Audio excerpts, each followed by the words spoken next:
Tapi tolonglah buat wanita di luar sana, ketika lu punya pasangan dan lu sayang sama orang lain yang di luar pasangan lu, tolonglah lu harus punya apa namanya, pemilihan yang terbaik lah buat lu, cuy. Jangan ngegantung perasaan orang, karena digantung itu sakit, cuy. Itu baru pengen ngomong gue.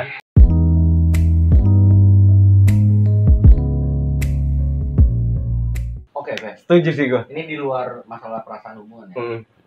Banyak kan orang perempuan ninggalin cowok mungkin belum mapan. Ya. Benar nggak? Itu banyak, bro. Itu banyak. Gue pernah ngalamin. Oke. Gue pernah. Iya, terus. Gue pernah ngalamin kan. Gue pernah ngalamin. Dan gue pribadi semakin disakitin, semakin semangat kerjanya. Jadi motivasi lo. Motivasi. Ya gue nggak perlu cerita panjang lah. Istilahnya gue bukan untuk bikin tuh perempuan misal, tapi gue membuktikan kalau gue tuh bisa yang lebih dari yang dia inginkan. Benar. Seperti itu, bro. Ya, karena lu sakit perempuan bukan berarti lu harus terpuruk. Benar. Enggak, sebenarnya enggak. Justru kita harus semangat dong, ya kan? Dan fakta dan realita yang gue jalanin dan yang gue alamin, ketika gue udah ngejalanin usaha gue 2 tahun, yang sebelumnya ada lah yang ngontekin yang basa-basi. Itu mantan tuh? Enggak, lagi deket aja.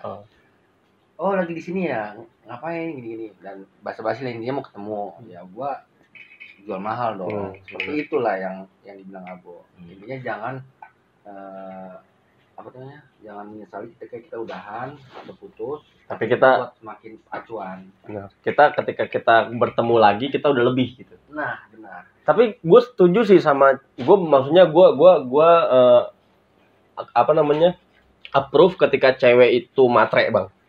Gue setuju sama cewek. Karena gini, lu pacaran sesuai sama isi dompet lu. Ketika lu pacaran sama cewek high class, dompet lu nggak sanggup, lu diputusin, lu jangan marah gitu.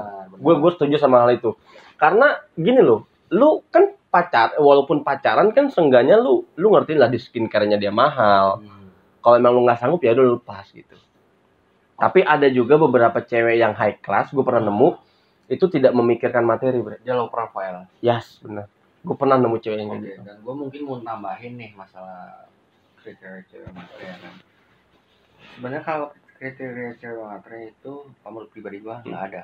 Nggak ada. Bukan gue nggak setuju matre itu bla. Nggak ada, karena seharusnya cewek itu bisa melihat keadaan cowoknya tersebut. Bener. Dan ketika cewek minta A, ya kan, terus nggak diturutin sama cowoknya, pasti kan ceweknya akan mungkin bad mood dan segala macam. Bete lah. Dan gue pernah bilang, yang pernah gue jalanin lah, kamu nggak usah nuntut beli sesuatu, pengen ini itu. Misalkan dia pengen beli barang yang harga 1 juta, nggak usah nuntut deh, nggak usah kode-kodean, gue bakal beli lebih dari itu, paham kan? Itu kan ketika kita ada rezeki lebih. Bener. Nah itu bedanya kalau menurut gue pribadi. Cewek yang real matre sama cewek matre itu beda, Bre. Cewek yang real matre itu balik lagi yang ngomongan lu. Ketika cewek ini bisa mengerti si cowok, itu cewek yang matre. Ketika cewek yang real matre, aku pengen tas yang ini, tas Gucci harga 25 juta. Kamu nggak mau beliin, aku marah. Itu real matre. Oh ya. Ngerti nggak lu? Itu sih maksud gue 2 persepsi yang bisa dibilang tipis-tipis, Bang. Iya nggak sih? Soalnya gue pernah dapet yang high class banget matre, sama high class banget matre banget. Dan gue pernah ngalamin nih zaman gue kuliah, dia nggak menunjukkan dia high class tuh perempuan, tapi dari omongan dia nggak terlalu besar omongan juga. Ini zaman gue kuliah ya, omongannya nggak gede lah. Kuliah tuh naik motor, ya kan, motor metik lah istilahnya. Kosan biasa, tapi di rumahnya atau orang tuanya dia orang berada lah. Dan dia tidak menunjukkan, dia seperti biasa aja, dia bisa berbaur ke kalangan bawah. Dia itu bisa menyesuaikan di mana dia duduk gitu. Justru yang orang seperti itu harus dijaga. Benar. Karena sulit sih nemu orang yang sulit banget. Itu 1001. Kalau gue pengenin sih, ada nggak ya cewek yang kayak gue zaman kuliah di Jogja seperti ini? Wah susah, Bre. Susah. Nah itu alasan gue kenapa gue nggak bisa move on selama 3 tahun, Bre. Gue udah bisa move on. Aduh. Anjing. Ini benar-benar curhat ya. Iya. Bukan gibah ini. Tapi memang kita bicara gibah orangnya ada. Ya benar. Susah juga. Tapi gue gini bang, nah alasan gue kan banyak orang yang nggak bisa move on itu ketika momen-momen so sweetnya dia yang selalu diingat sama dia. Tapi kalau gue pribadi nih sama mantan gue yang terakhir kemarin, gue nggak bisa move on, gue selalu ingat kesalahan gue, bre. Malah kesalahan. Nah dari situ gue berpikir, oh kesalahan gue terlalu banyak sama dia. Ketika gue selingkuh, ketika gue ngewek sama cewek lain pun dia tahu gitu. Dan itu kan salah satu kesalahan yang besar ya bang. Kita punya pacar tapi kita main sama cewek lain gitu. Itu yang selalu gue inget. Oh dari situ, dari pemikiran itu yang bikin gue untuk open mind nih. Wah gue harus berubah nih, gue harus berubah. Gimana caranya gue bisa dapetin lo lagi gitu. Karena cewek yang sabar mampus itu cuma dia doang menurut gue. Tapi yang gue alamin semua kesalahan gue nih, memori gue pernah ngelakuin ini. Gimana caranya gue bisa bikin dia bahagia gitu loh. Jadi menghilangkan rasa sakit sebelumnya. Ini berarti 3 topik ya bahasannya. 3 topik. 1 perasaan. 2 cewek matre. Ketiga nggak bisa move on. Kalau gue ke nomor 1 tuh perasaan. Karena gue ngalamin yang namanya enaknya kebucinan. Masalah bucin. Ya, mungkin di era sekarang bucin ya. Iya, era sekarang ini bahas di yang nomor 1 kebucinan. Gue ngerasa bucin itu di tahun 2019 akhir lah kalau nggak salah. 19 akhir itu ngerasa ya enak-enak sih sebenarnya. Tapi gue pribadi pun gue benci sama kata bucin. Gue bukan tipikal orang yang bucin. Romantis. Itu romantis sih iya, maksudnya enggak. Bucin itu kan terlalu. Lu lagi di mana be? Anjing lah. Enggak nih, kalau dari gue pribadi persepsi bucin itu adalah budak. Kata kasarnya ya, bucin itu adalah sama dengan budak. Karena gue pernah ngelihat, mohon maaf nih, mantan gue yang sebelum yang terakhir kemarin itu, dia kan sekarang udah punya cowok nih. Sampai story diiketin tali sepatu. Begini nih bang. Ya Allah, gue ngeliatnya, aduh, lu tuh cowok men, lu tuh bakalan jadi orang yang memimpin segalanya gitu. Tapi kenapa, nggak harus kayak gitu bucin lu gitu. Lu komentar nggak di? Enggak sih, gue nggak komentar, gue cuman ngeliat story WA-nya aja. Dari hati doang, lu ini dong. Enggak ya, nggak enak dong. Kok apaan sih, gue nggak mungkin dong ya kan. Ya itu maksud gue, bucin itu sama dengan budak. Kalau dari gue pribadi, maksud gue bucin sama dengan budak. Ketika hal sepele itu harus kita lakukan, bawain tas aku dong. Ih. Emangnya itu apa? Ih, banget. Asli, gue tuh seumur hidup gue gak pernah bucin. Paling standarnya paling antar jemput, ya itu wajar lah. Karena kan gak mungkin lu punya cewek ketika pengen kemana atau pulang malam dari mana, lu gak jemput kan. Itu. Gak sampai iketin. Beli gue anjing. Tapi lu pernah bucin bang? Hah? Tapi lu pernah bucin? Pernah pada umur muda. Ya, bucin itu emang bener. Boleh dikatakan kayak budak. Budaknya? Ya dibilang budak pasti. Cuman kayak ada feedbacknya dong, bre. Enggak, maksud gua nih jangan kesel sama kata-kata gua karena ini prinsip gue gitu. Ini yang gue tangkap dari kata bucin. Kalau kata bucin menurut lu romantis segala macam itu bebas. Ya, cuman kalau itu persepsi lu gitu. Gini, kita bucin tuh harus tepat sama orangnya, harus tepat. Bener banget kan? Bener, cuman ya karena gue gak pernah ngalamin hal bucin, jadi gue bilang bucin itu sama dengan budak. Karena gue bakal mimpin rumah tangga. Iya men. Iya kan? Gue bakal ngatur, lu besok belanja ini. Ini gue kasih segini, lu belanja ini gitu loh. Lu gak boleh ngelakuin hal ini. Itu kan sama dengan lu bakalan jadi raja di rumah lu. Nah, kalau lu selagi masih muda, lu nikmatin bajingan lu, nakal lu, keburukan lu ibaratnya semua. Jangan sampai ketika lu misalnya lu masih muda, hobi lu gonta-ganti pasangan. Kalau lu mau nakal sekarang. Yang gue jalani itu udah lewat. Ya. Kalau lu mau nakal sekarang. Jangan sampai ketemu 2 atau 3 tahun lagi sama gue. Lu masih kayak gitu? Lu udah punya istri, lu masih nakal. Gue mau nanya, lagi muda kemana aja kamu? Itu gue pengen gini panas sekali nih. Itu 1. 2, muda poya-poya. Tua kaya raya. mati masuk surga. Yang pertanyaan gue, lu punya siapa di sana? Anjing. Ada orang dalam. Ada men, tetap harus bertanggung jawabin dulu. Gini, mohon maaf ya kalau ngomongin masalah itu, ustadnya diproses dulu gitu loh. Gitu. Enggak semuanya ustadz itu bersih, mohon maaf ya, bukan dalam arti gua kayak gimana, karena gua juga pernah punya guru ngaji. Salah satu guru ngaji gue ini pernah sharing sama gue, Bang, cerita. Dan dia bener ngomong kayak lo tadi, ketika lu muda, lu umur berapa sekarang? Gue tuh umur gue masih 18 tahun.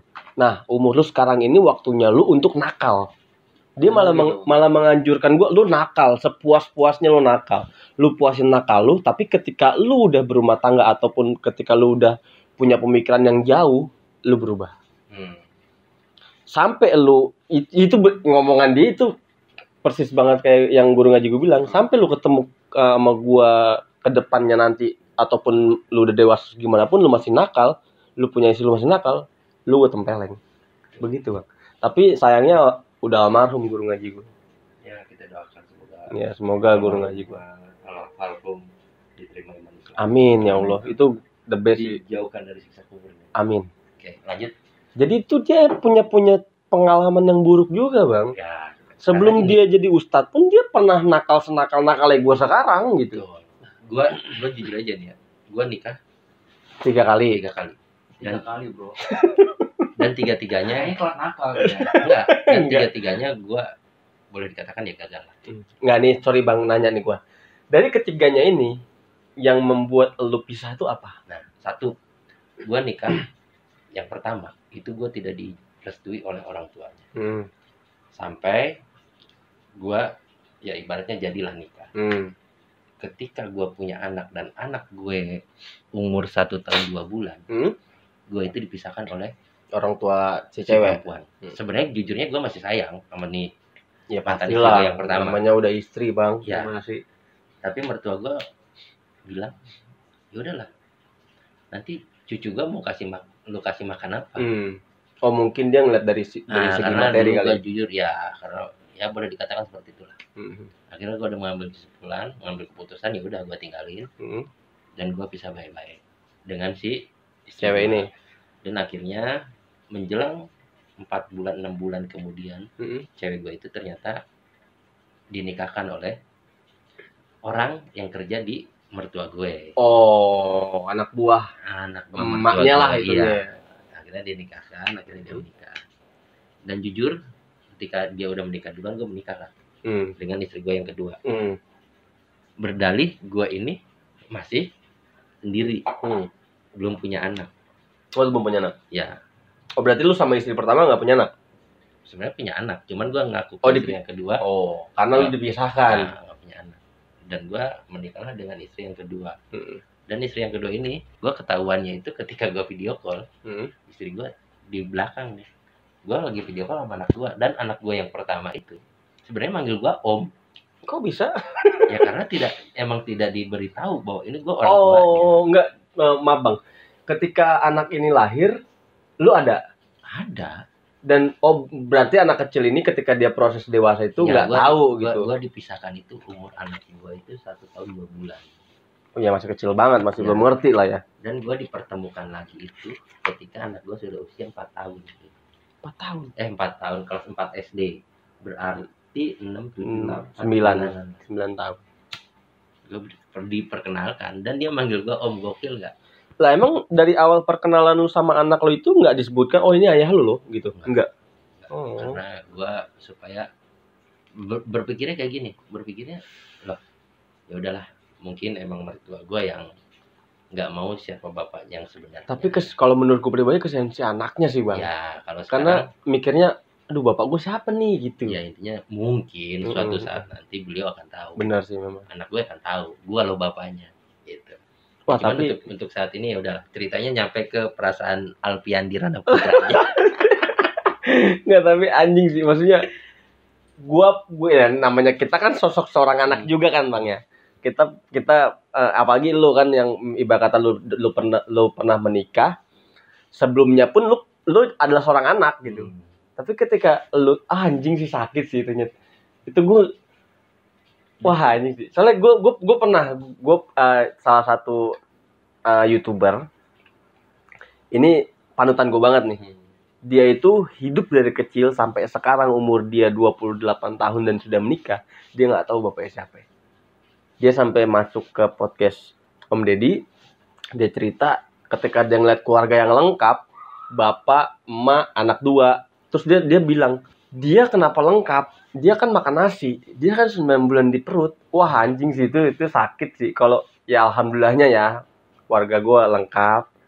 Bersyukur lah. Bersyukur sih memang, itu balik lagi sih. Maksud gue ketika lu dalam titik terpuruk-puruknya lu keluar, lu lihat orang lain, gimana kehidupan orang lain. Enggak selamanya kehidupan orang lain itu misalkan lu susah dan orang lain itu tuh jauh lebih susah gitu. Gue selalu kayak gitu, Bang. Ya udah Bang, kok gue jadi sedih. Ini jadi curhat masalah kita sih. Bener. Kita kan mau ngegibahin orang. Iya. Ya udahlah, kita omongannya sampai sini aja mungkin karena ya betul.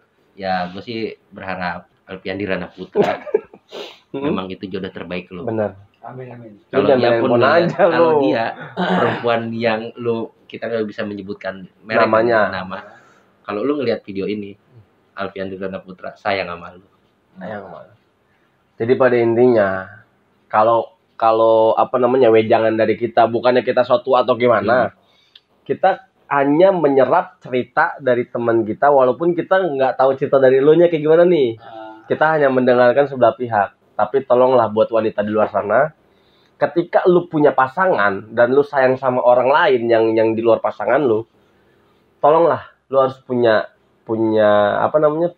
pemilihan yang terbaik lah buat lu sih. Jangan ngegantung perasaan orang karena digantung itu sakit sih. Itu baru pengen ngomong gue. Dan bisa aja cowok itu bisa lebih berubah lebih baik yang daripada cewek yang diinginkan. Lu baik menurut gue. Baik bro. Lu karena baik. Orang gini deh. Orang yang udah di penjara aja bisa berubah. Ya kan? Contoh kita ambil hal kecil. Almarhum Ustadz Jeffrey. Preman dulunya. Preman dulu. Gue bukannya ngomongin gimana ya. Karena gue respect sama dia. Dia dulu tuh bangsat banget kata kasar. Tapi bisa jadi ustadz gitu. Ya, sebrengsek-brengseknya orang pasti bisa berubah. Karena yang gue tahu. Dulu pernah gue. Cuman duluan dia satu kobong. Satu pesantren. Karena pada dasarnya. Ketika manusia ada dasar imannya yang kuat. Ketika dia dewasa, ketika dia bergaul di luar sana, dia pasti bajingan dulu. Tapi karena dia ada dasar, dia akan kembali lagi. Cuy. Ini gue kayak gini, gue pakai anting. Temen-temen gue yang tatoan segala macem. Kalau misalkan gue panu. Bukan tato. Gue jadi ngejokes nih gue bilang. Maksud gue temen gue pun ada bang yang dulu gue sempet kehidupan gue tuh sempet kayak di jalanan bang. Gue sempet ngepang bareng sama temen-temen gue. Ya udah ini mungkin sampai sini kali ya. Ini cerita terakhir nih. Cerita terakhir mungkin ada segmen berikutnya. Ya, gue pernah ngepang bareng. Gue pernah di jalanan, gue ngamen, gue narkoba segala macem. Tapi temen gue yang satu ini bang, tatonya pun full kiri kanan. Sekarang bisa berubah bang. Ya. Lebih baik. Buat Bandung juga. Siapa tuh? Bandung, mungkin lu nanti akan tahu broadcastnya Bandung gitu. Di Tubak. YouTuber juga. Ya. Dia orang yang parah di napi, bertahun-tahun di lapas. Dia keluar, dia sekarang berubah. Tuh, gue lebih respect sama orang yang nakal duluan. Ya, bukannya kita bangga dengan kenakalan ya. Bukannya kita bangga dengan kenakalan, karena sebuah kenakalan ini adalah pembelajaran diri buat kita. Kedewasaan. That's the point. Makanya kayak masalah hubungan lagi nih, Bre.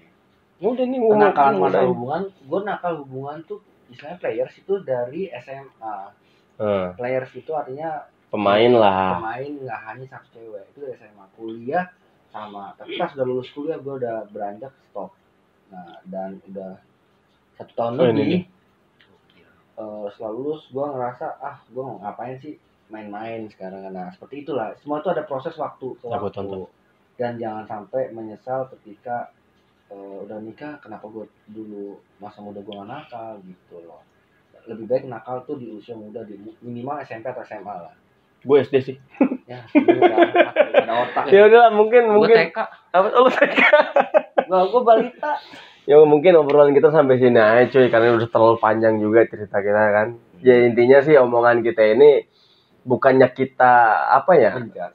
Menjudge pertama. Kedua, bukannya kita sok-sok ngebanggain kenakalan. Tapi kita hanya sharing. Semoga lu orang yang nonton mungkin lu lagi nakal-nakal sekarang nikmatin cuy.